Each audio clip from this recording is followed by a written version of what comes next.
SSC CHSL का tier 1 जुलाई में होना है, यानी कि अभी से लगभग 60 दिन है। तो हम 60 दिन का एक ऐसा जबरदस्त स्ट्रेटजी प्लान बनाएंगे। हम 20 डेज के 3 पार्ट्स में उसको डिवाइड करेंगे और ऐसे 5 स्टेप्स मैं आपको बताऊंगा। अगर आपने उन 5 स्टेप्स को फॉलो कर लिया सच्चे मन से तो आपकी सिलेक्शन कोई नहीं रोक पाएगा। देखो ये बात तो बिल्कुल जाहिर है कि अगर आप सोच रहे हो कि आप 60 दिन में आपको अभी तक कुछ भी नहीं आता, आपने बिल्कुल अभी से तैयारी स्टार्ट करी और आप 60 दिन में पढ़ के एसएससी सीएचएसएल क्रैक कर लो, तो ये बिल्कुल भी नहीं हो सकता। तो ये वीडियो उन लोगों के लिए है जिनको थोड़ा सा बेसिक्स पता है, जिनकी तैयारी एक लेवल पर है, यानी कि मतलब बिल्कुल बेसिक ही पता हो, चाहे ज्यादा चीजें ना पता हो, बेसिक पता हो, आपने तैयारी स्टार्ट कर रखी हो, एग्जाम पैटर्न पता हो, सिलेबस पता हो, क्या चीज आती है वो पता हो। अगर इतना भी आपका लेवल है ना, तो इन 60 दिन को आप ऐसे यूटिलाइज कर लो जैसे मैं बताऊंगा, तो आप सिलेक्शन के बहुत पास पहुंच सकते हो। आपके सिलेक्शन के जो चांसेस हैं वो बहुत ज्यादा इंक्रीज हो जाएंगे। तो हो सकता है आप में से कुछ लोग ऐसे भी हों जिनको कुछ भी नहीं पता कि एसएससी सीएचएसएल होता ही क्या है। तो उनको बता देता हूं कि भाई देखो, जैसे कि एसएससी सीजीएल होता है जिससे इनकम टैक्स में, जीएसटी में, सीबीआई में, एनआईए में, ईडी में सब इंस्पेक्टर, इंस्पेक्टर इस रैंक पर आप लोग लगते हैं, तो वैसे एक एसएससी सीएचएसएल होता है। एसएससी सीएचएसएल सीजीएल से थोड़ा सा कम लेवल का होता है। सीजीएल के लिए आपको ग्रेजुएशन चाहिए होती है, सीएचएसएल के लिए आप सिर्फ 12th पास होने चाहिए। डिपार्टमेंट्स ऑलमोस्ट सेम रहते हैं, वही सब रहते हैं, GST, income tax, CBI, customs, उन्हीं सब डिपार्टमेंट्स में आपकी नौकरियां लगती हैं। लेकिन सीजीएल से लोअर लेवल वाली और लोअर ग्रेड पे वाली लगती है, लेकिन फिर भी बहुत शानदार नौकरियां होती हैं। तो 12th पास होने के बाद जो इन डिपार्टमेंट्स में लगना चाहते हैं उनके लिए बहुत शानदार वैकेंसी होती है। तो शुरू करते हैं अपने उन 5 स्टेप से। सबसे पहला स्टेप है आपको इंपॉर्टेंट टॉपिक्स और इंपॉर्टेंट सिलेबस को आइडेंटिफाई करना है। आपका सिलेबस तो बहुत ज्यादा वास्ट है, बहुत ज्यादा टॉपिक्स है, वैसे हर चीज इंपॉर्टेंट होती है, लेकिन जैसे कि अब सिर्फ 60 दिन है, कम समय है, तो उन 60 दिनों में हमें उनमें से इंपॉर्टेंट टॉपिक्स को आइडेंटिफाई करना है चारों सेक्शंस के, कि हर सेक्शन में क्या क्या इंपॉर्टेंट चीजें हैं, ताकि उन्हीं पर ज्यादा फोकस किया जा सके और जो चीजें कम इंपॉर्टेंट है उन पर ज्यादा टाइम वेस्ट ना किया जाए। अब बात करते हैं सेकंड स्टेप की। देखो एसएससी लेवल के जितने भी एग्जाम्स होते हैं, सभी एग्जाम्स में मोस्ट इंपॉर्टेंट होते हैं प्रीवियस ईयर क्वेश्चन, क्योंकि घूम फिरकर वही सारे पैटर्न है, वही सारी टाइप्स है, वही क्वेश्चन ही रिपीट होते हैं, सिर्फ वैल्यू चेंज होती है। तो कम समय में अगर एसएससी को क्रैक करना है तो सबसे ज्यादा इंपॉर्टेंट होता है प्रीवियस ईयर क्वेश्चंस करना। तो आप लोग एक ऐसी किताब ले लो जिससे आपको प्रीवियस ईयर क्वेश्चंस मिल सके। मैं भी आप लोगों को एक किताब दिखा देता हूं। देखो इस किताब में आपको चैप्टर वाइज और type wise previous year questions मिल जाएंगे और इसमें आपको 5000 से भी ज्यादा टीसीएस बेस्ड एमसीक्यूज मिल जाएंगे। यानी कि अगर हम पिछले कई सालों की बात करें तो पिछले बहुत सारे सालों के आपके प्रीवियस ईयर क्वेश्चंस कवर हो जाएंगे। और जैसा कि मैंने बताया, एसएससी के एग्जाम्स में सबसे ज्यादा इंपॉर्टेंट ही प्रीवियस ईयर क्वेश्चंस होता है। बुक का लिंक मैं दे दूंगा आपको डिस्क्रिप्शन में, फिजिक्स वाला की बुक है। इस बुक के एंड में आपको 10 प्रैक्टिस सेट भी दिए गए जो आपको लगाने चाहिए। और सबसे अच्छी चीज जो मुझे इसकी लगी, इसके जो सॉल्यूशंस हैं वो बहुत अच्छे से एक्सप्लेन किए गए, प्रॉपर ट्रिक्स के साथ आपको एक्सप्लेन की गई है एक एक चीज। और इस बुक के साथ ना आपको रिवीजन वाइब्स मिलेगा, तो जब भी आप लोग रिवीजन करोगे उसमें आपके बहुत ज्यादा काम आएगा। और ये बुक सिर्फ टीयर 1 ही नहीं, टीयर 2 के लिए भी आप लोगों के लिए बहुत हेल्पफुल रहेगी। अभी ये भी डिस्कस कर लेंगे कि बुक से पढ़ना कैसे है, क्या टाइम टेबल रखना है, कितने घंटे देने हैं, और जो मैंने 20 डेज के 3 पार्ट्स बनाए उनमें क्या करना है। अब चलते हैं अपने तीसरे स्टेप पर। तीसरा स्टेप है कि आप लोगों को बहुत ज्यादा दिमाग नहीं लगाना है।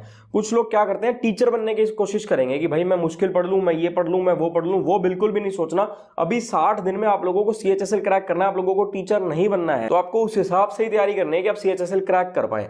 तो जो भी ट्रिक्स आपको मिलेंगे ना, जैसे आपने कोई भी क्वेश्चन देखा, क्वेश्चन के ट्रिक्स आपको सीखने के मिलेंगे, तो आप लोगों को वो ट्रिक्स सीखने हैं, उस ट्रिक्स के डेप्थ में नहीं जाना है। अगर आपके पास समय होता, आपके पास मान लो 8-10 महीने होते प्रिपरेशन में, तो मैं आपको बोलता कि आप ट्रिक्स की डेप्थ में जाओ, समझो कि ये ट्रिक बना कैसे। लेकिन अभी मैं बोल रहा हूं कि आपको ट्रिक्स की डेप्थ में नहीं जाना है, आपको सिर्फ और सिर्फ वो ट्रिक्स को समझ लेना है कि वो ट्रिक्स क्या है और उसी से क्वेश्चंस को सॉल्व करते हुए चलना है, क्योंकि समय बहुत कम है। और अगर आप लोगों ने कहीं पर भी कोचिंग नहीं लगाई हुई है तो आप YouTube वीडियो से पढ़ लेना, क्योंकि YouTube पे आजकल कंटेंट भरा हुआ है। आपको फ्री में इतना कंटेंट मिल जाएगा, इतने बढ़िया शानदार ट्रिक्स मिल जाएंगे। अब चलते हैं अपने 4th स्टेप पर। आपको जीके जीएस को बहुत ज्यादा समय नहीं देना है, बहुत ज्यादा समय वेस्ट नहीं करना है। जीके जीएस को बहुत लिमिटेड समय देना है और सिर्फ प्रीवियस ईयर क्वेश्चंस रीड करने हैं आपको, और इसके साथ साथ करंट अफेयर्स पढ़ने हैं पिछले 12 महीने के। देखो करंट अफेयर्स ऐसी चीज है जो एग्जाम में आनी ही आनी है। तो अगर आप लोगों ने पिछले पूरे 1 साल के करंट अफेयर्स कवर कर लिए तो एटलीस्ट जीके में एक चीज तो आपकी कंफर्म हो गई कि करंट अफेयर्स में आप कहीं मार नहीं खाओगे। करंट अफेयर्स भी YouTube वीडियो से पढ़ना। अब बात करते हैं अपने नेक्स्ट स्टेप के बारे में, वो है मॉक टेस्ट लगाना और उसका एनालिसिस करना। मॉक टेस्ट कब और कितने लगाने हैं वो भी डिस्कस कर लेंगे, लेकिन मॉक टेस्ट लगाने से भी ज्यादा इंपॉर्टेंट है उसका एनालिसिस करना। आपको अपने वीक पॉइंट्स और स्ट्रॉन्ग पॉइंट्स आइडेंटिफाई करने हैं, क्या आपके वीकनेसेस हैं, क्या आपके स्ट्रॉन्ग पॉइंट्स हैं, ताकि आप अपने वीकनेसेस को भी अपनी स्ट्रेंथ बना सकें और उसको भी स्ट्रॉन्ग कर पाएं। और जब भी आप लोग मॉक टेस्ट लगाएंगे तो आपको टाइमर ऐसा सेट करना है कि जितना भी टाइम का आपका पेपर है आपको उससे 20% कम में पेपर करना है, क्योंकि एक्चुअल एग्जाम में प्रेशर बहुत ज्यादा होगा। तो अभी आप अपना 20% कम समय में पेपर को सॉल्व करने में पहुंचो, तभी जाकर आप एक्चुअल फाइनल जो आपका जंग का दिन है, फाइनल जो आपका पेपर का दिन होगा, उस दिन आप पूरे समय में पेपर सॉल्व कर पाओगे और उस 20% में आप रिवीजन भी कर सकते हो। इसके बाद जब आप मॉक टेस्ट का एनालिसिस करोगे, उसके लिए एक अलग से रजिस्टर बनाना है रिवीजन का, उसमें आप वो सारे पॉइंट्स और वो सारी चीजें नोट डाउन करना जिनमें आपको मॉक टेस्ट में परेशानी आई, जो आपको पता लग रहा है कि आपके वीक पॉइंट्स हैं, उन सबको अपने नोट करते हुए चलना है। अब इन 60 दिनों को 3 पार्ट्स में डिवाइड करके बताता हूं कि आपको 20 डेज में क्या करना है। जो आपके पहले 20 दिन होंगे, उन पहले 20 दिनों में तो आपको एक किताब सॉल्व करनी है, जो मैंने आपको किताब बताई है। आपको प्रीवियस ईयर एक एक क्वेश्चन सॉल्व करना है। देखो 20 दिन आपको सुनने में लग रहा होगा कि क्या 20 दिन में पूरी किताब हो जाएगी? भाई कुछ भी नहीं है। अगर आप लोग 20 दिन सच्चे मन से पढ़ोगे तो बहुत इजीली हो जाएगी। और ये समय इतना ज्यादा क्रूशियल है कि इस समय पर सिर्फ और सिर्फ पढ़ाई पर ही ज्यादा ध्यान देना है। दिन के आप 8 से 9 घंटे का अपना टारगेट बनाकर चलो। 24 घंटे होते हैं, तो जो लोग वर्किंग नहीं है, जो कहीं जॉब नहीं कर रहे, या जो लोग जिनकी पढ़ाई कंप्लीट हो चुकी है, वो उन लोगों के लिए 8 से 9 घंटे निकालना बहुत ईजी है। 8-9 घंटे पढ़ाई करनी है, बाकी के समय में अपनी रिक्रिएशनल एक्टिविटीज और आपकी हॉबीज और सोना खाना वो सारी चीजें करनी है। इन 20 दिनों में प्रीवियस ईयर क्वेश्चंस की किताब लगाने के साथ साथ आपके जो 3 सेक्शंस है, मैथ्स, रीजनिंग और इंग्लिश, इनकी प्रैक्टिस करनी है। जीके की प्रैक्टिस बिल्कुल भी नहीं करनी पहले के 30 दिनों में।